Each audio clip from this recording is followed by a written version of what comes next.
Pemirsa, mantan Jampitsus Kejagung Febri Adriansyah menyampaikan permohonan maaf kepada Presiden Republik Indonesia, Jaksa Agung dan rekan-rekannya di Kejaksaan. Permohonan maaf itu disampaikan Febri secara tertulis.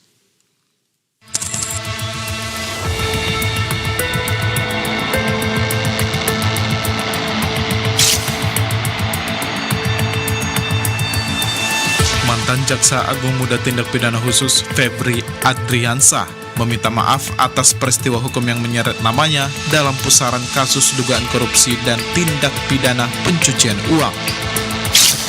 Permohonan maaf Febri Adriansyah ditujukan kepada Presiden Prabowo Subianto dan Jaksa Agung ST Burhanuddin serta segenap rekan-rekannya di Kejaksaan Agung.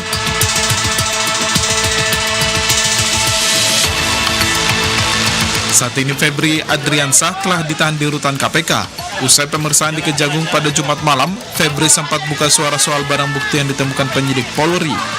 Saat itu awak media menanyakan barang bukti emas seberat 74 kg yang ditemukan di rumahnya di Sentul, Jawa Barat. Febri mengatakan, biar jaksa penyidik Kejaksaan Agung yang menjawab siapa pemilik emas seberat 74 kg itu. Kemudian Febri merasa dirinya dikriminalisasi.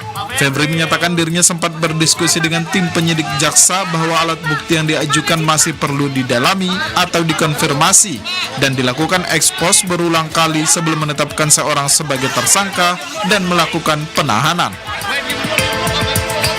Saya sudah diskusi dengan jaksa pemeriksa. Ini dorong ini.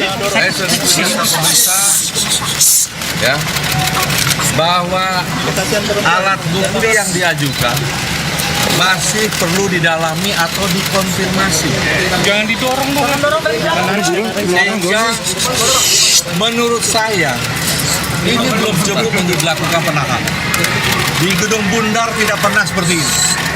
Di Gedung Bundar tidak pernah seperti ini.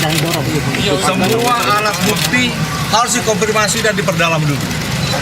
Dan berkali-kali dilakukan expose, baru kita yakin bahwa ini tidak zolim, hingga kita tetapkan tersangka, dan barulah kita melakukan penahanan. Tetapi ini sudah menjadi keputusan pimpinan. Saya siap menghadapinya, ya, dan saya merasa memang ini kriminalisasi. Makasih ya.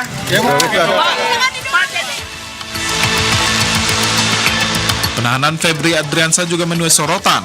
Saat meninggalkan ruang pemeriksaan di Gedung Kejagung menuju mobil tahanan, Febri tidak mengenakan borgol di tangan seperti tersangka kasus tindak pidana lainnya. Febri juga tidak mengenakan rompi berwarna pink.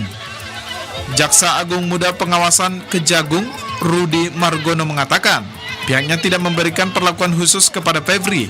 Rudi mengatakan Febri tidak mengenakan rompi tahanan pink karena sudah larut malam dan berada di situasi buru-buru. Hal serupa juga terjadi saat Febri tiba dan dimasukkan ke rumah tahanan KPK. Febri tidak mengenakan rompi tahanan dan tidak diborgol. Saat ditanya terkait hal itu, juru bicara KPK Budi Prasetyo mengatakan penahanan Febri merupakan kewenangan sepenuhnya di penyidik Kejaksaan Agung. Terkait dengan penahanan terhadap tersangka saudara FA, semuanya merupakan kewenangan dari penyidik. Dalam hal ini adalah penyidik dari Kejaksaan Agung. Dan tadi juga sudah dijelaskan di Kejaksaan Agung berkaitan dengan hal tersebut.